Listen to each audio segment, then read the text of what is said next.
signature électronique. On va mettre un accent particulier sur la signature en ligne, mais on verra aussi d'autres méthodes de signature électronique. Et puis, grâce à la présence de Tiffany Dumas, qui est avocate au barreau de Toulon, on pourra aborder de manière assez approfondie les aspects juridiques de la signature électronique et de l'importance aussi juridique des conditions générales de leur traitement. Donc, merci Tiffany d'être parmi nous. Merci de m'avoir invité. C'était un plaisir. Et puis, merci à tous les participants d'être connectés. Je pense que tout le monde n'est pas là, mais comme on a comme règle de commencer à l'heure afin de vous libérer à l'heure, les autres nous rejoindront en route. Donc, je vous propose de commencer par nous présenter. Donc, moi-même, je suis Alexandre Mermot, je suis le fondateur et le président de Calinda Software, qui propose des technologies de collaboration professionnelle à haute performance et de signature électronique, dont un outil qui s'appelle Cell & Sign. Et Tiffany, si vous voulez bien vous présenter un peu plus dans le détail. Voilà, alors je suis Tiffany Dumas, avocat au barreau de Toulon. Je m'intéresse particulièrement à toutes les problématiques numériques et aux problématiques plus largement dans une vie antérieure. J'étais juriste dans de grandes compagnies, notamment d'assurance, donc à toutes les problématiques de conditions générales, que ce soit des relations B2B, B2C ou même à l'international, dont j'étais en charge, notamment quand j'ai travaillé dans ces grandes structures. Merci maître. Donc pour les participants, sachez que pour l'instant, seul Tiffany et moi avons la parole pour que nous puissions faire la présentation de manière confortable et sans interruption, car nous sommes assez nombreux maintenant. Par contre, évidemment, le but est vraiment de pouvoir non seulement vous fournir de l'information, mais également d'avoir votre retour ou bien répondre à vos questions. Donc à la fin de la session, on donnera la parole à ceux qui le souhaitent pour poser des questions vocalement. Et donc, pendant toute la durée de la session, vous pouvez aussi poser des questions avec l'onglet questions de l'outil que l'on utilise. Et ces questions vont apparaître avec mon équipe qui va pouvoir les traiter soit directement si elles sont urgentes ou bien qu'elles concernent des problèmes techniques avec le webinar, soit on les prendra à la fin avec Maître Dumas pour répondre éventuellement aux questions. Et si vous souhaitez prendre la parole, dites-le et on vous donnera la parole. C'est toujours intéressant d'avoir un peu d'interaction. Merci tout le monde d'être connecté et on démarre. Vous voyez qu'on est toujours à l'heure. Alors, je voudrais commencer par dire quelques mots sur les enjeux de la signature électronique et en particulier, aujourd'hui, c'est le thème de la signature en ligne. Donc, il y a un premier enjeu et j'insiste vraiment là-dessus puisque grâce à Maître Dumas, on va pouvoir en savoir beaucoup plus là-dessus, c'est de sécuriser les contrats et les accords que l'on a avec ses clients. Et c'est particulièrement important la signature en ligne puisqu'on a souvent tendance un peu à négliger cet aspect-là et à recueillir les consentements de manière, disons, assez informelle, comme une case à cocher par exemple. Or, on le verra, la jurisprudence et la réglementation est assez, disons, précise sur ces points-là. Après, je voudrais aussi mettre en évidence le fait qu'une fois qu'on a sécurisé ces transactions, ça ouvre un nouveau monde pour votre business. Et en particulier, ça vous permet vraiment de simplifier et donc, au résultat, d'améliorer le taux d'engagement des clients.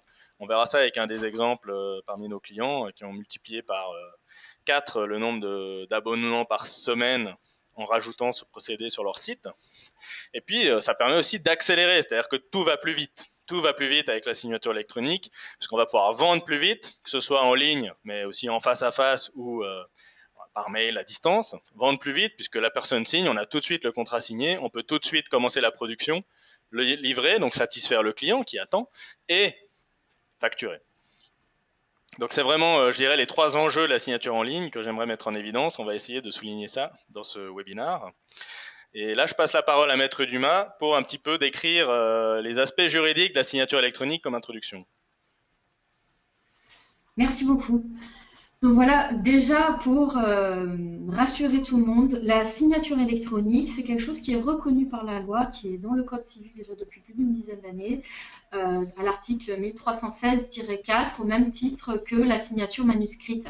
La seule chose, c'est que la signature électronique, par son côté virtuel, ne peut pas être, n'a pas les mêmes conditions, il ne peut pas être reconnu de la même manière que la signature manuscrite, car il est très important de pouvoir relier cet aspect virtuel électronique de la signature à l'acte notamment en garantissant la personne pour pouvoir éviter de dire ah mais ce n'est pas moi qui l'ai signé, pour pouvoir aussi garantir l'intégrité de l'acte, pour bien s'assurer que c'est cet acte-là et pas un autre acte, ou que des clauses entre-temps ont été modifiées, ce qui va c'est une problématique qui est assez récurrente dans les conditions générales qui sont régulièrement actualisées juste par un seul côté du partenaire contractuel. Et c'est aussi, tout premier abord, une manière de confirmer son consentement sur l'acte qui a été donné. Donc, on peut voir différentes manières. On va souligner celles qui sont recevables ou pas pour présenter les signatures dématérialisées. Alors très souvent, on voit que les conditions générales ou qu'on envoie un contrat en pièce jointe par un mail. Il faut savoir que le fait d'envoyer des conditions générales, même si elles ne sont pas spécifiquement signées, ça n'a pas de valeur. Un mail, c'est un commencement de preuve, ce n'est pas une preuve en tant que telle.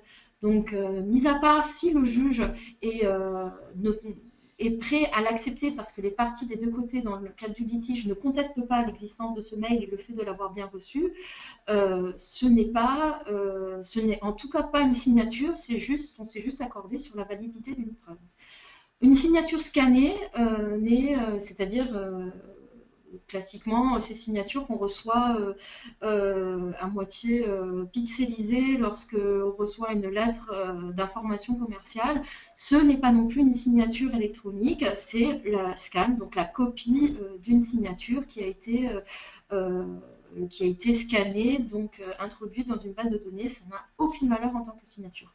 Une vraie signature, c'est une signature dont on peut certifier l'heure à laquelle elle a été faite, l'identité de la personne qui est derrière, et c'est signature. Donc il y a différents modes. Il y a la signature électronique simple, qui est cette signature graphique horodatée et qui doit être accompagnée de d'autres documents tels des preuves comme l'enregistrement en pièce jointe de la pièce d'identité de la personne, et pour pouvoir avoir une certaine valeur. Après, nous avons des signatures avancées qui sont reconnues aussi dans le droit français, qui sont des signatures certifiées par un tiers qui est habilité par l'administration française ou par les autorités compétentes, et qui permet de certifier par l'envoi d'un SMS d'un second pied, donc soit par l'envoi d'un SMS, mais aussi d'une clé privée certifiée où déjà par avant les vérifications déjà d'identité ont été faites et qui sont cryptées, qui sont dans la possession uniquement de la personne qui a signé qui a utilisé cette clé dans la signature électronique, donc avec différents systèmes de mots de passe. Et ça, c'est évidemment, excusez-moi, toujours horodaté, avec une triple datation qui permet d'assurer de la manière la plus aboutie à l'heure actuelle l'identité et la validité juridique de la signature électronique. Merci Tiffany. Donc si je résume moi, avec mon regard de profane, ce que je comprends c'est que déjà quand mon client me dit bon pour accord en répondant dans un mail, c'est pas suffisant. Là il va falloir que je collecte son consentement. Hein. Et même si s'il me renvoie son contrat signé scanné, c'est pas bon non plus quoi. Le souci, c'est qu'on n'a pas moyen de savoir qui est véritablement la personne qui a envoyé le mail. Est-ce que la personne l'a véritablement reçu quand c'est dans le sens on envoie le mail ou pas? Est-ce qu'il a été lu? Et est-ce qu'il s'agit du vrai contrat ou pas encore une copie du contrat? Donc il y a un véritable doute sur l'originalité du document envoyé. Donc c'est très important hein, ces deux points, parce que pour les conditions générales, ce qu'on fait souvent, c'est cocher une case ou envoyer les conditions par mail. Donc là, on est bien d'accord que c'est pas bon. Et puis, l'usage de scanner un contrat, voire même, pour accélérer encore le processus, de scanner sa signature et de la poser sur les contrats sans même les imprimer, n'est pas valable juridiquement, alors que c'est un usage qui est quand même assez répandu aujourd'hui. Très, très répandu. Merci, c'est vraiment très intéressant d'avoir ces clarifications. Et donc, parmi ce qui est valable, on a la signature, on récolte la signature graphique comme si on signait un papier, mais là, dans tous les cas, il faut une certification et un horodatage agréé par l'État pour certifier la transaction. Hein. Et puis, si c'est à distance, le gris-gris lui-même n'est pas vraiment approprié, donc ça peut être un code SMS, comme quand on fait des virements bancaires, en fait, hein. Oui, tout à fait, tout à Et puis, fait. si on est notaire, par exemple, on peut utiliser, bien sûr, un certificat nominatif qui est délivré par une autorité certifiée à notre nom. Mais Juste, là, évidemment, c'est un coût et un processus qu'il faut faire avant de pouvoir signer quoi que ce soit, hein. voilà, voilà. Ben, justement, nous, les avocats, nous avons l'habitude d'utiliser une clé, nous l'appelons la clé RPVA, qui permet de communiquer nos actes dans le cadre de contentieux avec les différentes juridictions, mais aussi entre avocats. Mais bon, nous, on a une déontologie, on a des documents d'une importance au niveau du transfert et au niveau de la preuve qui sont assez importants, qui vaut la peine de la mise en place d'énormes systèmes, parce qu'au-delà de juste la petite clé USB privée, il faut aussi avoir une sécurisation spécifique du réseau avec une boîte réseau assez spécifique et qui en limite après le transfert au niveau des documents.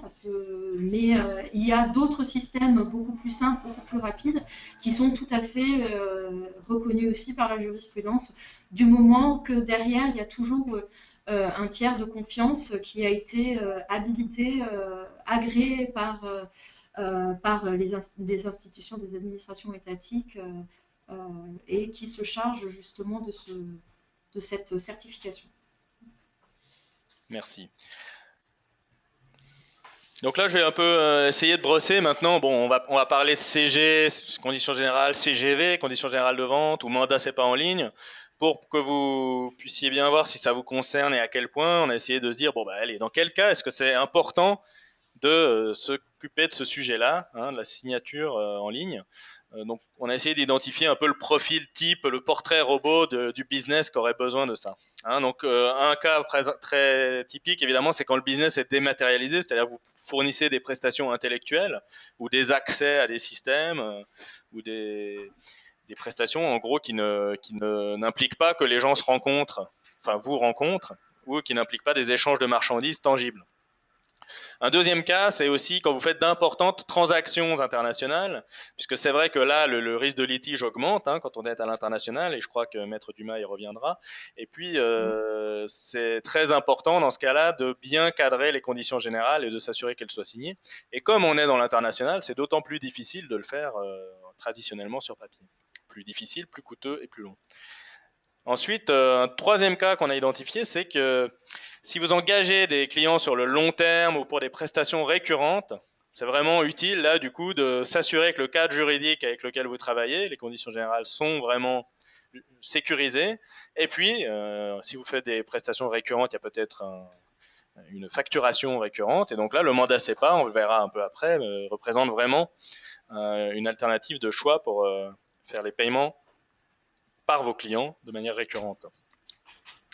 Et enfin, si vous transigez régulièrement avec les mêmes partenaires, avec les mêmes clients, c'est vrai que là, c'est particulièrement pertinent aussi d'avoir ce cadre-là, un peu pour les mêmes raisons, mais même si c'est pas du récurrent ou du long terme, si vous savez que régulièrement vous faites des transactions, par exemple en B2B, hein, d'entreprise à entreprise, de fournisseur à détaillant par exemple, eh bien c'est intéressant d'avoir un cadre aussi qui soit bien sécurisé. Voilà les cas. Le e-commerce pur, par exemple, est un peu plus délicat, puisque si un client n'a vocation qu'à acheter une seule fois chez vous, déjà le fait qu'il paye en ligne va avoir aussi une valeur de consentement, donc on n'est pas obligé d'aller faire signer les CGV. Après, c'est quand même intéressant de pouvoir sceller le contenu des CGV, hein, mais disons qu'il faut mettre ça en balance avec le taux de transformation du e-commerce. Il n'aura pas des CGV sécurisés, mais il aura un meilleur taux de conversion, et voilà, en fonction de la valeur des marchandises ou des services et du risque de litige, on va devoir choisir est-ce qu'on fait signer quand même les CGV ou est-ce qu'on laisse tomber. Des exemples, c'est tout ce qui est prestations par abonnement, hein. Si vous vendez des abonnements, c'est intéressant de pouvoir faire signer ces contrats et les mandats CEPA pour faire le paiement mensuel, par exemple. Tout ce qui est contrat de service, hein, qui rentre dans cette catégorie, que ce soit des contrats de location, bien sûr, hein, des contrats d'assurance, tout ce qui est contrat de finance et d'assurance, de souscription, c'est des choses qui sont purement dématérialisées, qui sont des enjeux importants. qui sont souvent sur du long terme et récurrentes. Là, on est vraiment en plein dans la problématique. Ce qui est service en ligne aussi de particulier à particulier, tout ce qui est ubérisation de l'économie, hein. Ça peut être intéressant pour la plateforme de bien sécuriser le cadre juridique, la relation avec chacun des particuliers qu'elle va mettre finalement en business les uns avec les autres, etc. Tout ce qui est contrat de service. Et puis un autre exemple intéressant, c'est les places de marché B2B. Donc c'est des places de marché qui permettent par exemple à des fournisseurs de donner à leurs clients un moyen de passer des commandes de réassort, par exemple pour textile. On a des places de marché B2B qui permettent à tous les détaillants de faire leurs commandes de réassort pour tous leurs fournisseurs depuis une même plateforme. Donc là, c'est un cas très intéressant de permettre à chacun de ces fournisseurs de mettre en œuvre un cadrage bien calé des conditions générales. Voilà, je vais passer la parole à Tiffany pour la suite. Voilà, alors tout d'abord, je voulais un peu balayer, suite à différents échanges et expériences que j'ai eues sur ce que on croit être des conditions générales, mais en fait qui ne le sont pas ou qui n'en font pas partie.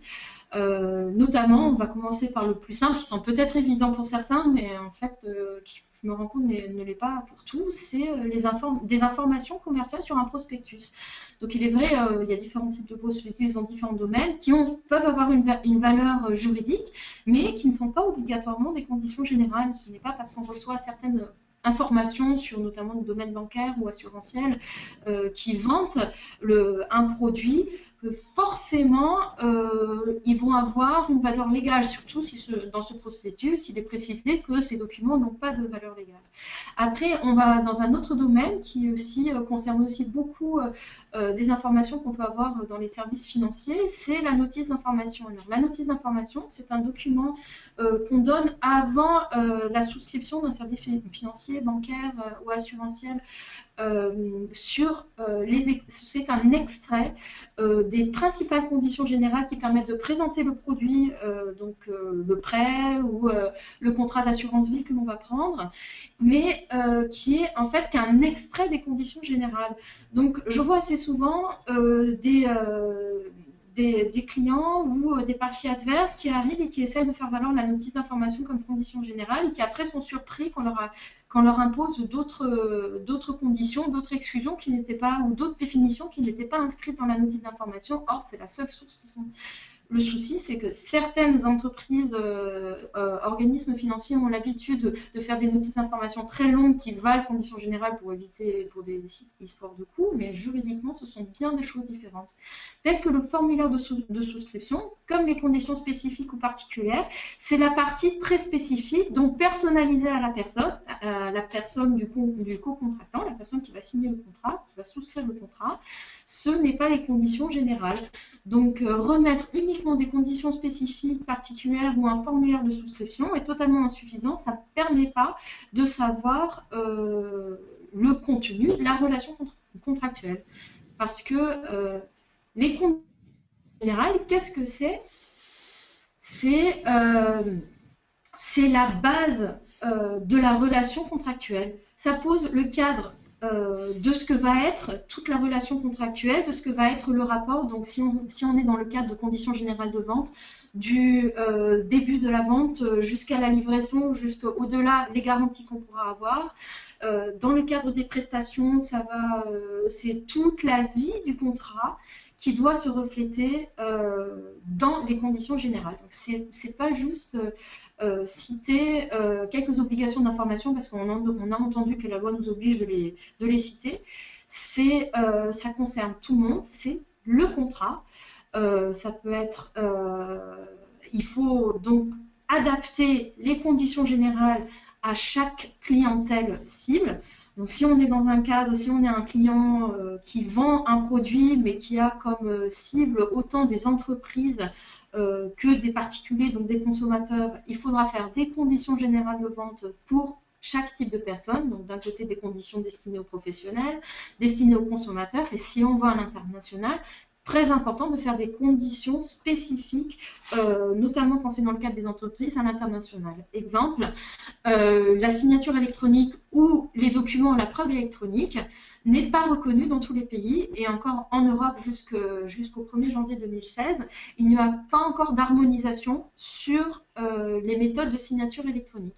Il est alors très important, lorsqu'on fait des transactions internationales, de prévoir des clauses pour qu'au moins, si légalement ce n'est pas reconnu, au moins contractuellement, évincer ce problème et cet écueil et expliquer dans quel cadre on va reconnaître le mail. Sinon, tous les échanges, alors que la majorité des échanges se font par mail ou se font par échange de documents, risquent, si on n'arrive pas à imposer la loi française et que ça sera une loi autre parce que les conditions générales de vente ont été mal rédigées ou le contrat est pratiquement inexistant, on ne pourra pas imposer le mail qui va peut-être prouver vos demandes ou le préjudice que vous êtes en train de réclamer devant le tribunal. Après, ce qui est très important dans les conditions générales, ce n'est pas juste de différencier en fonction de son type de clientèle, mais c'est aussi de remettre en cause et de réfléchir sur sa propre activité. Est-ce qu'on est un vendeur, par exemple, Alexandre va ensuite en reparler sur la signature offline. Donc nous, juridiquement, on parle de vente hors établissement, c'est-à-dire on est peut-être présent, mais on ne se trouve pas dans le siège social et il y aura une validation qui va se faire plus tard. Est-ce qu'on est dans le cadre d'une vente à distance? Parce que là, la vente à distance, c'est typiquement e-commerce, les deux contractants sont absents, ne se voient pas. Eh bien, les conséquences juridiques, qu'on soit dans le B2B ou dans le B2C, sont totalement différentes. Les mêmes lois, on n'appliquera pas les mêmes lois. Cela correspond à nouveau aussi si vous êtes un prestataire de service ou un vendeur d'un produit. Il faut véritablement, surtout quand on est dans le domaine numérique, on peut très vite se poser la question, notamment si on vend des services en ligne type cloud, se demander si on est plutôt un prestataire de service ou le vendeur d'un produit via un logiciel. Parce qu'à nouveau, la conséquence juridique, la réglementation applicable varie. Ce n'est pas la même chose, même si on a l'impression que le concurrent fait quelque chose de similaire. Il est possible que son modèle économique soit totalement différent et les conditions générales que vous allez vous dire similaires et reprendre à côté seront en fait totalement inadaptées et fausses. Donc l'idéal, c'est lorsqu'on veut faire des conditions, avoir ses propres conditions générales, réfléchir, faire un audit interne de votre activité, réfléchir sur la gestion interne de votre société, parce que plus les conditions générales reflètent votre activité, plus vous allez encercler vos responsabilités et avoir plus de prévisibilité sur les risques que vous encourez. Voilà. Donc, comme je vous disais, ce n'est pas une liste d'informations, c'est surtout impactant, je vous cite sur les obligations dans les conditions générales B2C, donc aux consommateurs. On sait que la loi Hamon et le Code de la consommation imposent beaucoup d'obligations d'information, notamment sur les garanties. Mais au-delà de ça, pour éviter le litige ou des frais imprévus en cas de loupé ou écueil dans votre relation contractuelle avec votre client, qui soit entreprise ou un partenaire, il faut aussi bien décrire comment vous développez, comment vous fonctionnez, comment fonctionne votre entreprise. Alors pour les connaisseurs, l'essentiel de la jurisprudence contractuelle de ces 10 à 15 dernières années est basé sur des problématiques de conditions générales. Donc pour les connaisseurs, il y a la fameuse jurisprudence Chronopost et Forestia qui a nourri 10 ans de jurisprudence dans le droit contractuel, qui est basée justement sur une problématique des conditions générales, sur la limitation de responsabilité et notamment des réparations en cas de préjudice. Pour vous faire simple, ça va retentir dans l'affaire Chronopost, même si vous ne la connaissez pas, c'est un problème récurrent. Il s'agissait d'une entreprise qui a fait un appel d'offres qu'elle a raté, qui avait un énorme montant, et en gros, elle a envoyé le recommandé via Chronopost, et elle a raté l'appel d'offres parce que Chronopost a délivré la lettre la lettre avec quelques jours de retard. Donc en conséquence, elle s'estimait, elle a perdu un marché énorme. Elle estimait que son préjudice correspondait à l'appel d'offres qui était le marché en cause. Et Chronopost avait mis une limitation de responsabilité en disant ah non, mais en cas de, si moi j'avais pas moyen de le savoir, en cas de préjudice, c'est le montant de la lettre. Donc, vous voyez, il s'agissait peut-être d'un enjeu de plusieurs centaines de milliers d'euros, et bien finalement, la limitation de responsabilité a fait qu'il a été indemnisé d'une trentaine d'euros. Donc, ce qui est très très frustrant, ce qui est très bien pour Chronopost, parce que du coup, en ayant bien rédigé ses conditions générales, il a pu se protéger vis-à-vis de ça. Ce qui était moins bien pour la société prestataire. Et donc après, la jurisprudence, je ne vais pas aller dans le détail, je voulais juste vous parler un peu des faits qui sont très, très éloquents sur l'importance des conditions générales. Bon, après, la jurisprudence, la Cour de cassation a dû monter toute une jurisprudence basée sur la cause pour essayer de justifier et de ne pas limiter l'indemnisation à une trentaine d'euros alors qu'il y avait un enjeu de plusieurs centaines de milliers.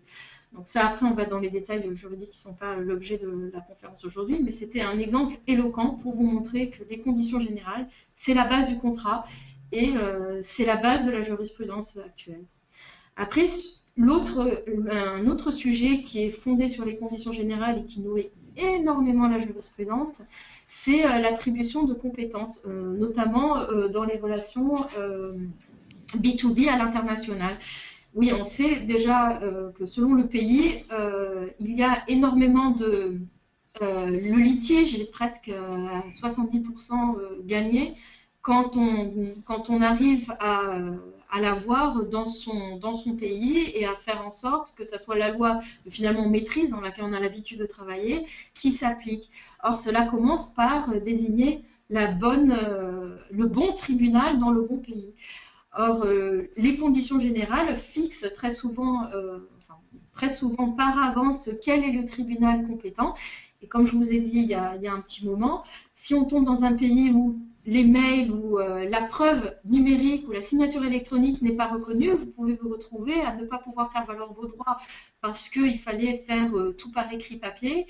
Et si par hasard votre clause dans vos conditions générales avait été rédigée correctement, avec notamment les clauses sur la preuve numérique et les clauses sur l'attribution de compétences, vous auriez réussi à rapporter votre litige en France notamment, ou dans votre pays, et plus de chances d'aboutir à une issue favorable.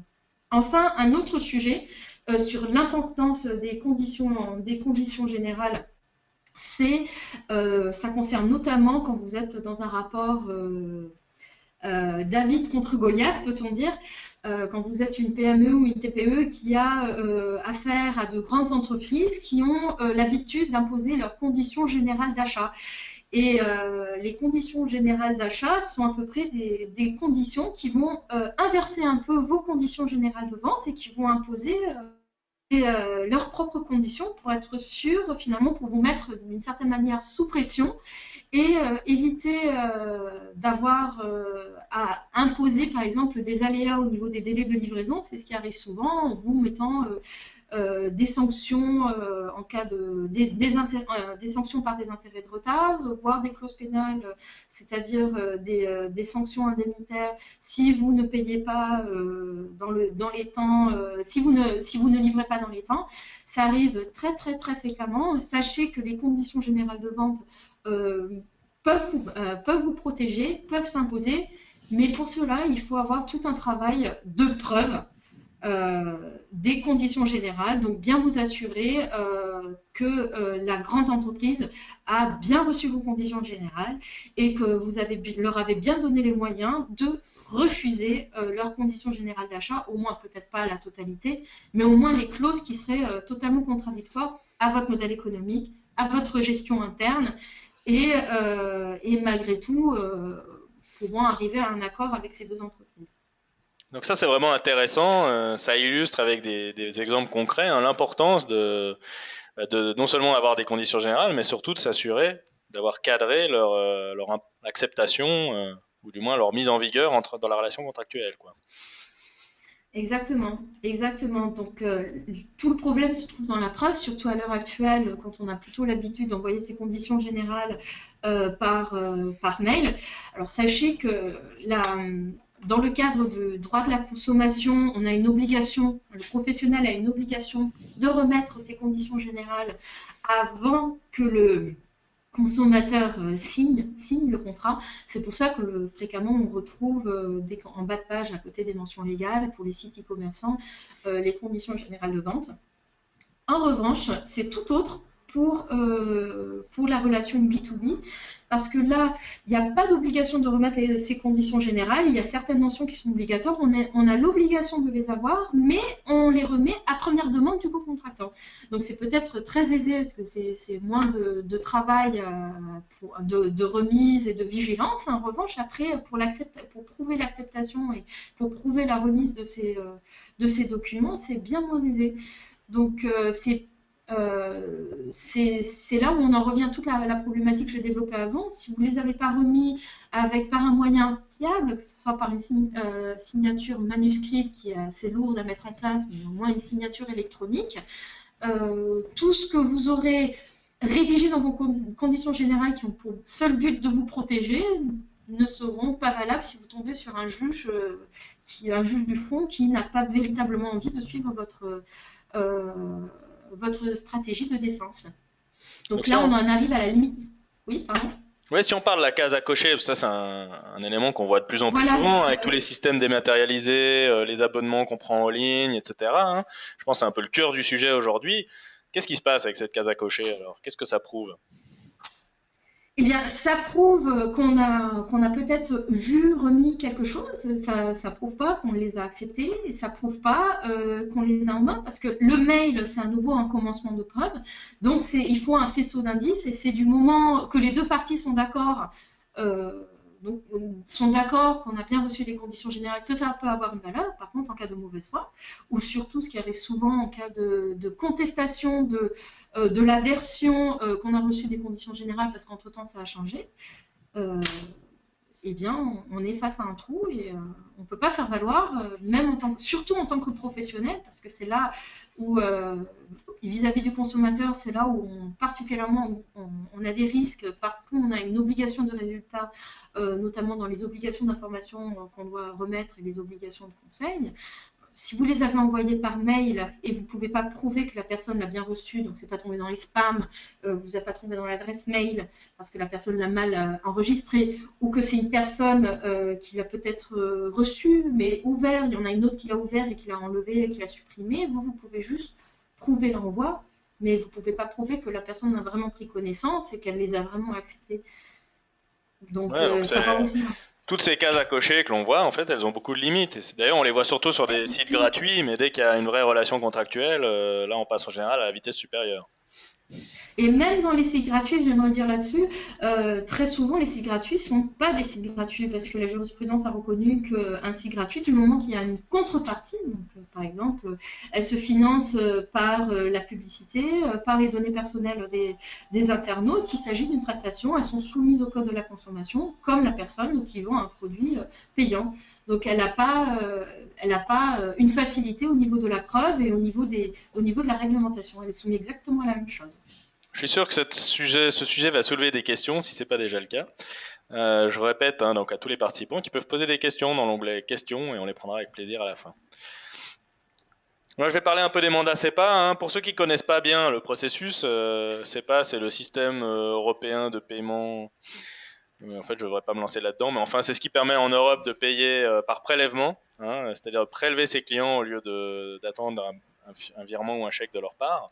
Donc juste le processus, comment ça fonctionne, c'est que d'abord, si vous voulez faire payer vos clients comme ça, vous devez vous enregistrer auprès de la Banque de France, et ainsi vous obtenez un numéro de créancier. Donc c'est ça que quand vous signez un mandat SEPA, vous verrez que le créancier qui vous le fait signer, votre banque ou votre loueur de voiture, va généralement, enfin forcément d'ailleurs, avoir un numéro de créancier sur ce mandat. C'est ce qui permet de prélever.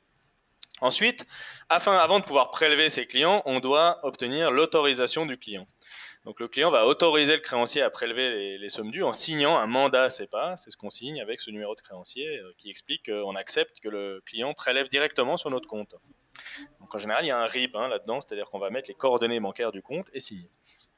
Et puis à partir de ce moment-là, ça se fait une fois, et à partir de ce moment-là, on peut facturer et prélever le client autant que l'on veut. Enfin, il y a des mandats SEPA ponctuels ou des mandats SEPA récurrents, mais en récurrent, on va avoir la capacité de facturer le client en l'informant de la date du prélèvement, et puis ensuite de simplement prélever par l'intermédiaire de sa banque en général, directement la somme due sur le compte du client.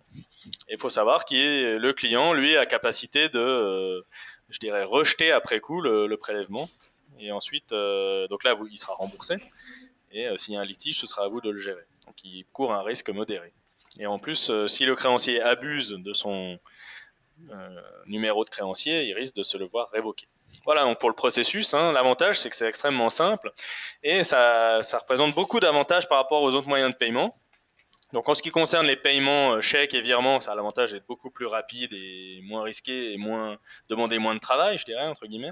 Bon, les virements, ça ne demande pas de travail, mais à part la relance du client. C'est très facile à mettre en place grâce à la signature électronique, c'est-à-dire qu'on va pouvoir à distance ou même en ligne faire signer un mandat SEPA pour pour que le client nous permette de le prélever pour payer plus facilement. Sachant que lui, ça lui facilite aussi la vie, puisqu'au lieu de devoir chaque mois payer votre facture, il va simplement vérifier les prélèvements. C'est très facile à automatiser également, c'est-à-dire qu'une fois que vous faites signer ça électroniquement, vous pouvez automatiser le prélèvement derrière pour ne pas avoir à saisir chaque mois les prélèvements que vous faites sur vos clients. Un avantage par rapport à la carte bancaire, il y en a deux, de principaux avantages, c'est que d'une part, il y a moins de rejets, parce que les cartes bancaires ont toute une date d'expiration, donc tant que la date d'expiration n'est pas arrivée, tous les paiements se passent très bien. Et puis, dès que la date d'expiration arrive, là, il va falloir rentrer dans une procédure pour collecter la nouvelle carte de crédit, ce qui est quand même assez coûteux, assez long et un peu risqué. D'autre part, il y a beaucoup moins de frais bancaires sur les prélèvements SEPA que sur les paiements par carte, puisque en général, ça va être un coût fixe qui ne dépend pas du montant et qui va être de l'ordre de 10 ou 20 centimes d'euros par prélèvement. Donc voilà, c'est beaucoup d'avantages du prélèvement SEPA, contre assez peu d'inconvénients finalement. Le seul inconvénient majeur, c'est le fait que ça fonctionne qu'en Europe, que dans la zone euro même. Voilà, donc une fois qu'on a vu tout ça, on a vu combien importantes étaient les conditions générales, en particulier les CGV. On a vu que le mandat SEPA était aussi quelque chose d'intéressant qu'on pouvait signer en ligne. Donc tout ça est très bien. Et on se dit comment est-ce qu'on peut signer toutes ces choses-là électroniquement. Donc là, on va rentrer un petit peu dans le côté technologique de la session. On peut signer électroniquement maintenant de tous les moyens. C'est-à-dire on peut signer en face à face, quand on a des représentants, des vendeurs sur le terrain, etc. Sur une tablette, sur un smartphone, on peut faire signer un client en prenant quelques précautions sur la vérification de son identité. On va pouvoir signer à distance, c'est-à-dire que je peux discuter avec un client, lui même le rencontrer, et puis un peu plus tard lui envoyer un contrat. Donc c'est un peu comme ce qu'on rêverait de faire avec la signature par mail ou la signature scannée, mais de manière valable juridiquement. C'est-à-dire le client reçoit un mail, il clique un bouton qui va lui permettre d'afficher le contrat et de le signer à distance. Et puis, en plein dans le sujet d'aujourd'hui, la signature en ligne, où là on a carrément non pas un vendeur qui vend au client, mais le client qui se vend tout seul sur le site web. C'est typiquement très pratique pour les souscriptions d'abonnements, les renouvellements d'abonnements en ligne. Mais ça peut aussi être pour des extranets administratifs, des transactions récurrentes avec des partenaires ou des clients.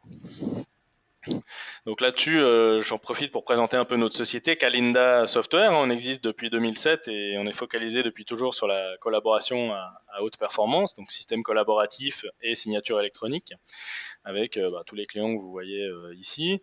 Pour ce qui est de la validité de la signature électronique, Maître Dumas a largement établi le fait qu'il était nécessaire d'avoir un tiers de confiance qui soit agréé par l'État et qui certifie les transactions. Donc nous, on n'a pas voulu Calinda être un tiers de confiance, on s'est dit qu'il vaut mieux passer par un tiers de confiance qui est totalement irréprochable, et donc on travaille avec DocaPost, qui a l'avantage d'être adossé au groupe La Poste et donc d'être, pour ainsi dire, inamovible. Et donc, ça fait qu'il y a beaucoup de clients qui utilisent ce procédé de signature électronique d'une manière ou d'une autre dans leur business, hein. Énormément d'entreprises en France. Et comme l'a dit Maître Dumas, ce système va être uniformisé au niveau européen à partir de 2016. Je crois que par lapsus, vous avez dit janvier, mais ça fait alors c'est juillet, non? Non, juillet, juillet. Juillet, voilà. Juillet, je pense que cette fois, je me suis pas trompée. Ok. Voilà, donc là ce que je vous propose pour être un peu dans le concret, c'est vous montrer un peu des démonstrations de ce que l'on peut faire, hein. Donc j'ai une première démonstration ici, qui est l'un de nos clients qui loue des voitures électriques au quart d'heure. Donc en fait, il faut d'abord souscrire un abonnement, et puis ensuite on peut avec un badge récupérer une voiture électrique à une borne, un peu comme l'Autolib à Paris. Et donc là, ce qu'ils ont fait, c'est qu'ils ont intégré, grâce à notre produit Sell & Sign, la signature électronique à l'intérieur de leur site web. C'est-à-dire que quand je vais m'abonner, en fait, ici, ce qu'on retrouve à l'intérieur de leur site web, c'est notre système de signature électronique. Donc nous, on ne se limite pas à prendre un fichier et le faire signer. On va vraiment permettre de faire tout un parcours de signature qui correspond aux besoins du client. Par exemple, chez Totem, il y a moyen de rejoindre des tribus, par exemple pour une même entreprise qui loue des véhicules, etc. Donc une fois que le client se dit bah tiens je vais m'inscrire, il remplit ses coordonnées et là il va passer par tout un scénario de signature et de vente. C'est-à-dire qu'il va se vendre lui-même, se configurer lui-même son abonnement. Par exemple, qu'est-ce qu'il va utiliser comme badge pour récupérer les voitures, etc. Et là il va accepter les CGV, donc là on les affiche et on les accepte, mais ce sera mis dans la signature électronique. Et puis, il y a aussi des systèmes administratifs, c'est-à-dire que chez Totem, pour pouvoir louer des voitures, bien évidemment, il faut disposer d'un permis de conduire. Donc là, que ce soit sur l'ordinateur comme ici, ou par mobile, là c'est encore plus simple parce qu'on peut prendre une photo, le client va pouvoir rajouter des justificatifs, hein. Donc, par exemple, ici, son permis de conduire. Là, on lui fait accepter que le fait qu'il va pouvoir être prélevé au niveau mandat CEPA. On lui demande du coup son RIB. Donc là, il faut d'abord qu'il saisisse les coordonnées de son compte bancaire.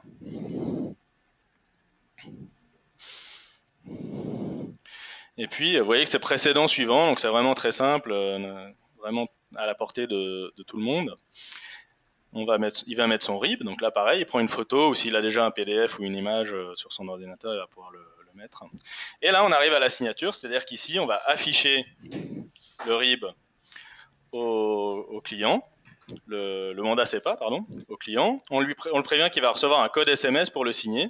Et donc là, il va lire le mandat CEPA qui a été établi pour permettre à Totem de le prélever, ainsi que les conditions générales. Et il va pouvoir, grâce à un code SMS, donc là, je ne sais pas si vous voyez mon téléphone, je viens de recevoir un code par SMS que je peux saisir ici, comme quand on fait un virement bancaire. Et en cochant la case grâce au code SMS, en fait, on va poser la signature électronique sur le mandat. Je ne vais pas le faire ici, parce que je ne veux pas réellement m'abonner. Hein. C'est-à-dire qu'à partir de ce moment-là, ils pourront prélever mon compte. Hein. Mais vous voyez que c'est extrêmement simple et grâce à ça, ils ont pu, selon les semaines, doubler à quadrupler le nombre d'abonnements. Donc, voilà un bon exemple de signature en ligne, des CGV plus mandat CEPA. Et vous voyez que ça va vraiment faire un processus qui est totalement simple, rapide, efficace pour le client. Et donc satisfaisant. J'aimerais vous montrer un autre exemple intéressant, c'est la signature à distance de CGU ou de CGV. Hein, donc on peut très bien. Donc là c'est le même système. Vous voyez, on reconnaît un peu précédent suivant. Sauf que là, au lieu de l'incorporer dans un site web, je l'utilise moi en tant que dans mon bureau, quoi. Je l'utilise à mon bureau, c'est-à-dire que j'ai ma base client, je retrouve mon client ou je crée un nouveau client. Et je dis bah tiens, ce client-là, je vais lui faire signer. Donc je peux choisir qu'est-ce que je lui fais signer parmi tous mes contrats. Mes modèles de contrats, mes contrats types. Et là, je vais lui faire signer les CGU. Donc, je vois si j'ai déjà fait signer les CGU auparavant. J'initie une nouvelle transaction. Là, je vais dire qui les signe. Donc, je vois que sur ce client, j'ai plusieurs signataires qui sont enregistrés. Hein, je vais en choisir un en particulier. Et je vais dire, bon, est-ce qu'il signe tout de suite par SMS parce qu'il est à côté de moi? Est-ce qu'il signe directement sur l'écran, si j'étais sur une tablette? Ou est-ce qu'il signe à distance par mail? Là, je coche à distance par mail. On peut aussi mettre plusieurs signataires hein, pour faire une feuille de présence, par exemple, où il y a des personnes dans la pièce, des personnes à distance. Et on va rentrer, comme tout à l'heure, dans la signature. C'est-à-dire que là, on va présenter les conditions générales mais d'une manière où elles vont être scellées au client. Donc les coordonnées, la date, etc. sont présentées automatiquement. Et là, on me dit que ça a été envoyé pour signature par mail à, ça c'est mon adresse email. Donc le client, il va dans sa boîte mail, tout simplement, recevoir un mail comme ça, avec le nom de votre société, etc. Vous êtes signataire du contrat, et un bouton pour signer ce document. Et donc là, pareil, il arrive sur une page où on lui envoie le code SMS, et on lui présente le contrat, et c'est ce contrat qui va être scellé une fois que la personne signe avec son code SMS. Donc si on a un litige, pour revenir au sujet précédent, avec une case à cocher, je peux juste prouver qu'il a coché une case et qu'il avait écrit quelque chose à côté, mais je ne peux pas dire quoi. Là, on va sceller le document avec la signature, ce qui permet de prouver que la personne avait bien ces conditions générales-là sous les yeux au moment de la signer. Voilà, aussi, ce qui est important, c'est la partie du faisceau d'indices et tout le processus. C'est-à-dire que ici, on a différentes voies qui scellent différents outils, le SMS, le mail, la signature en ligne, qui permettent de dater exactement le moment où la signature a été faite. Donc il y a plusieurs voies. Et le fait de mettre un processus long où on demande des informations très détaillées, donc pas juste une case à cocher, mais aussi des informations très détaillées sur l'identité de la personne, sur les conditions générales, a permis, notamment, enfin c'est un peu ce qui est ressorti cette année 2015 intéressant dans la jurisprudence sur la signature électronique, a permis notamment certaines entreprises qui se sont vues, une entreprise en particulier qui s'est vue avec 5 litiges dans toute la France, dans toutes les cours d'appel, avoir régulièrement, tout le temps, gagné ses affaires parce que justement son procédé de signature électronique, qui était assez similaire à celui-ci, a été reconnu par les juges. Et il s'agissait justement de mandats dans un contentieux de recouvrement. Donc le fait de ne pas se contenter juste d'une case à cocher, mais de tout un processus et de différentes origines de preuves, donne une véritable valeur juridique. Et je pense, là pour l'instant la Cour de cassation ne s'est pas encore exprimée, mais vu le nombre de cours d'appel différentes, notamment il y a eu Aix, il y a eu Caen, il y a eu Nîmes, il y a eu Rouen, qui ont donné exactement les mêmes décisions. Je pense que là, il y a une véritable jurisprudence qui est en train de se construire, alors que jusqu'à l'heure, c'était un peu incertain. Voilà, bon, je vais signer ce document, comme ça on le verra tout à l'heure dans le back-office. Vous voyez, il me remercie, et puis voilà, j'ai signé. Après, je recevrai ce document par mail, etc. Troisième exemple, je suis sur tablette. Donc là, je vous montre un simulateur de tablette, parce que c'est pas très pratique de vous montrer une tablette. Mais vous voyez, c'est encore une fois le même outil. C'est-à-dire, l'intérêt, c'est que si j'intègre mon mandat CEPA ou mes conditions générales, je pourrais les faire signer dans mon site web, à distance par mail, ou sur une tablette ou un smartphone, peu importe. Donc là, par exemple, je peux prendre mon mandat CEPA, initier une nouvelle transaction. Et là, vous voyez, j'ai le même processus, mais je suis sur une tablette, je suis en face de mon client, je saisis son IBAN et son BIC. Je vais prendre une photo de son RIB, mais cette fois avec la tablette, dans le cas tablette, bien sûr.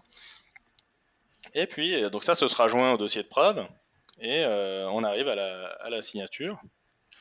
Donc on décide comment on signe. Là, je vais dire que je signe directement sur la tablette.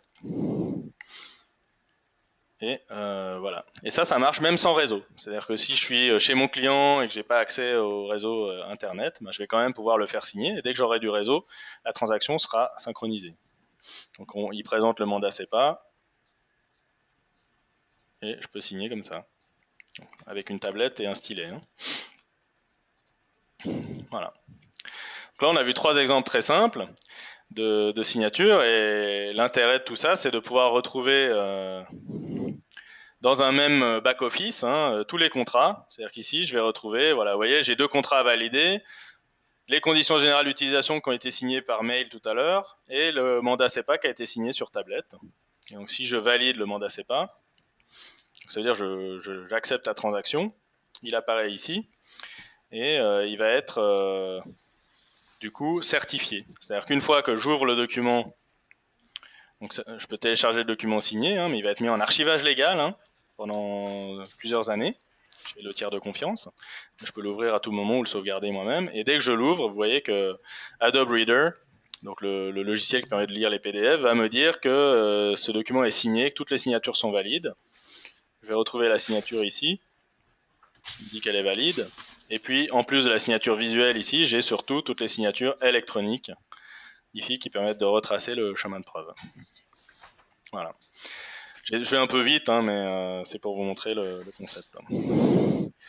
Donc on a parlé de Totem, donc ils ont doublé, certaines semaines c'est seulement doublé, à d'autres semaines c'est multiplié par 5. En tout cas c'est quand même une belle croissance du nombre d'abonnés par rapport à leur procédé précédent, tout en ayant une sécurité juridique très bonne. Donc en conclusion, on a vu les conditions générales, le mandat CEPA joue un rôle clé dans la relation commerciale, en tout cas pour certains business. Et la sécurisation de leur signature permet d'éviter bon nombre de litiges, comme le montre la jurisprudence qu'a très bien exposé Maître Dumas. Et la signature électronique offre au XXIe siècle une solution performante pour répondre à cet enjeu, qui me permet de maîtriser les risques, ce qui est quand même évidemment la base, mais en plus ça va permettre de réduire les coûts, le papier, les courriers, les délais, les recherches, gagner du temps sur le terrain, gagner du temps à ne pas relancer son client, à attendre, etc. Et enfin, ça va permettre de vraiment transformer le business en automatisant beaucoup de choses, que ce soit en amont ou en aval de la signature, tout en ayant une transformation écologique en même temps. Voilà, on touche à la fin du webinaire. Je vous affiche maintenant nos coordonnées respectives, si vous voulez nous contacter ultérieurement. Bien sûr, on ouvre maintenant aux questions. Il nous reste une dizaine de minutes. Ce que je vais faire, c'est que je vais regarder les questions qui ont été posées par les participants pendant le webinaire. Et puis, si vous souhaitez prendre la parole, dites-le. Ce sera avec plaisir. Et puis, sinon, on va simplement prendre les questions, nous, oralement, sans vous mentionner. Alors, il y a une question. Est-ce que vous voulez que je vous donne la parole, madame de l'accélérateur social ?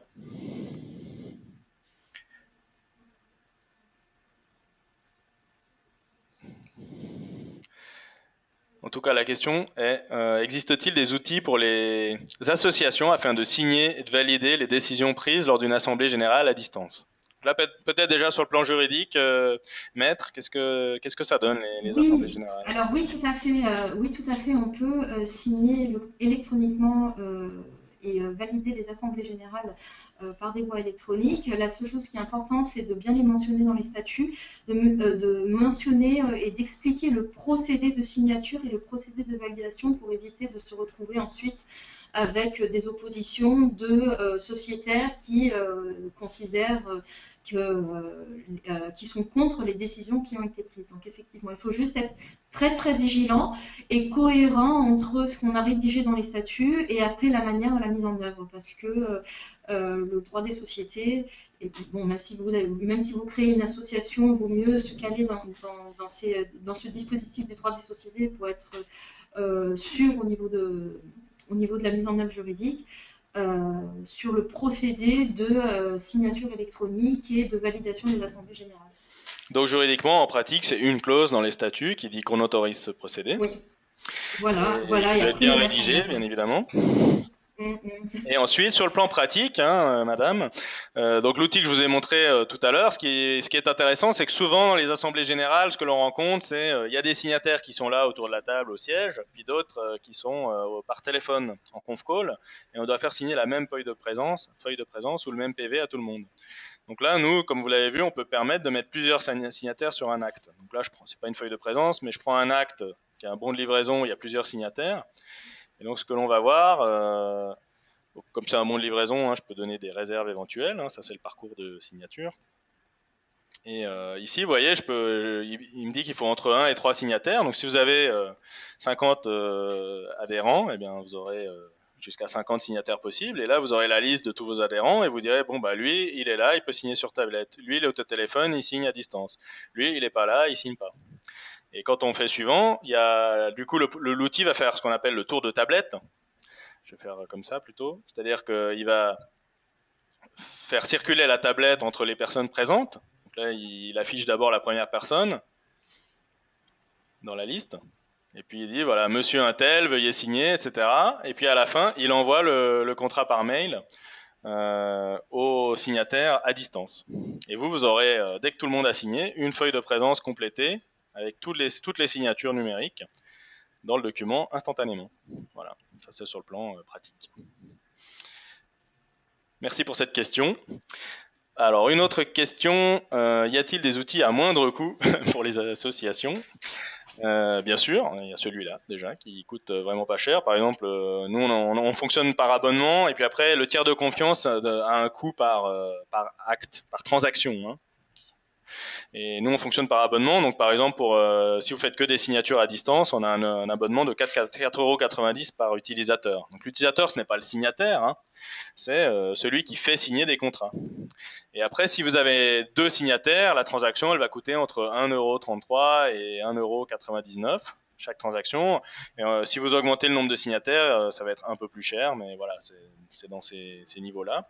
Et ça comprend les signatures électroniques, l'horodatage, avec le tiers de confiance certifié, hein, et l'archivage légal du dossier de preuve et du contrat pendant la durée de 2 ans.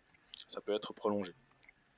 Vous pouvez aussi faire de la signature avec le même outil sans valeur probante, c'est-à-dire sans avoir un visa, sans pour autant qu'il y ait le tiers de confiance qui permet d'avoir des transactions qui n'ont aucun coût additionnel. Voilà, j'espère que j'ai répondu à votre question. Alors, est-ce qu'il y a d'autres questions qui vous intéressent aujourd'hui ? Donc là, il y a une question sur Facebook, par exemple. Hein. Donc les gens utilisent Facebook et ils n'ont jamais rien signé pour utiliser Facebook. Donc évidemment, ça met un petit peu en question tout ce qu'on a expliqué pendant cette session. Comment se fait-il que Facebook ne ressent pas le besoin de sécuriser un peu mieux ses contrats? Je ne sais pas si vous avez une idée là-dessus, maître. Alors oui, en fait c'est très simple parce que Facebook est actuellement dans un gros litige au niveau de la Cour européenne, de la Cour de justice de l'Union européenne. Facebook estime qu'il n'est pas soumis au droit européen mais qu'il est soumis au droit américain et donc tous les utilisateurs de Facebook sont des utilisateurs peut-être qui sont situés dans différents pays d'Europe, mais au pire, on utilise le droit irlandais, au mieux on utilise le droit irlandais, au pire on utilise le droit américain qui est un système totalement différent et sur lequel évidemment moi je suis malheureusement pas compétente en droit américain, mais sur lequel il est en train de se construire une jurisprudence, notamment dans la partie des données personnelles. Et si on appliquait le droit de la consommation, donc vos droits en tant qu'utilisateur, pas seulement dans vos données personnelles, on devrait appliquer le droit européen. Mais à l'heure actuelle, c'est plutôt un problème politique et qui va peut-être trouver un dénouement au niveau de la justice au courant d'année 2016, lorsque les règlements européens, justement, sur ces problématiques de Facebook, mais aussi Google, vont sortir. D'accord, ça c'est très intéressant. Alors là, j'espère qu'on a répondu à cette question, sinon n'hésitez pas à réagir. Alors là, on a une autre question intéressante. Donc, signer en ligne reviendrait donc simplement à envoyer un code au client pour qu'il le ressaisisse. Alors ça, c'est la partie visible, je dirais, pour le client de la chose. Évidemment, le but, hein, c'est de faire quelque chose qui soit valable juridiquement et qui soit le plus simple possible, le plus près possible, entre guillemets, de la case à cocher, pour le client final qui signe. C'est-à-dire qu'il ne s'agit pas de lui demander d'aller à la poste, chercher une clé de signature électronique, et de la mettre dans son port USB pour pouvoir signer quoi que ce soit. Hein, donc là, en fait, le code SMS qu'on envoie pour qu'il le ressaisisse, c'est ce qui nous permet de recueillir le consentement du client. C'est ce que voit le client. Néanmoins, c'est évidemment pas... je peux pas dire que le signer en ligne revient à envoyer un code au client pour qu'il le ressaisisse. C'est-à-dire que derrière, avec ce code, il convient de construire un dossier de preuve et d'appliquer les signatures numériques dans les documents avec des certificats qui sont certifiés par un tiers de confiance, de faire un archivage légal qui est aussi soumis à certaines normes, et puis d'appliquer donc toutes ces signatures. Par ailleurs, il faut aussi pouvoir gérer ce processus en amont et en aval. On a vu que chaque signature correspondait à un parcours de signature, donc c'est quelque chose qu'il faut développer et configurer. Et puis en aval, il faut gérer ces transactions, c'est-à-dire envoyer le contrat signé au client, ça c'est une obligation, envoyer le contrat signé aussi au back-office, c'est-à-dire au service administratif de votre entreprise, et leur fournir, ce qu'on a vu tout à l'heure, un tableau de bord qui permette au back-office de retrouver toutes ces transactions. Donc évidemment, signer en ligne revient à recevoir un code pour le saisir, mais mettre en place un système de signature en ligne est loin d'être aussi simple, malheureusement, que cela. Voilà, j'espère que j'ai répondu à cette question et que j'en ai bien compris le sens, ce dont je ne suis pas certain. Alors, est-ce qu'il y a d'autres questions? Donc, j'ai un peu des questions sur les tarifs là de notre solution Sell & Sign. Donc, l'abonnement, apparemment, j'ai été un peu rapide. Donc, l'abonnement, c'est 4,90 par mois par utilisateur qui fait signer des contrats à distance pour le mode à distance par mois. Et pour les transactions, chaque signature, donc si on a recours au tiers de confiance, chaque transaction, donc c'est pas chaque signature, il y a des concurrents qui tarifent par signature, donc on peut déjà multiplier par 2 leur tarif puisqu'il y a la signature du client, la signature du fournisseur. Donc ici, il s'agit de la transaction avec 2 signataires plus un archivage légal qui va coûter effectivement entre 1,33 € et 1,99 € pour donc 2 signataires, un archivage légal de 2 ans, un horodatage chez le tiers de confiance. Ça peut être gratuit si on ne souhaite pas de tiers de confiance et ça peut être un peu plus cher s'il y a plus de signataires ou un archivage légal plus prolongé. Voilà, j'espère que j'ai répondu à la question. Y a-t-il d'autres questions? Il nous reste 0 minute, donc s'il y a d'autres questions, on essaiera de vous prendre de les prendre et de vous répondre hors ligne, de vous apporter des réponses sur les questions qui restent, puisque notre engagement s'est terminé à 17h30 et il est 17h30. Donc ce qui me reste à faire, c'est surtout remercier Maître Tiffany Dumas pour sa participation à cette session. Merci Maître. Oui, merci d'avoir été présent, merci de m'avoir invité. Et puis merci à tous les participants pour s'être connectés, avoir pris le temps de découvrir un peu ces enjeux juridiques et les solutions technologiques que l'on peut apporter. Nous ne manquerons pas à rentrer en contact avec vous et puis très bonne soirée à tout le monde et à très bientôt. Au revoir. Au revoir.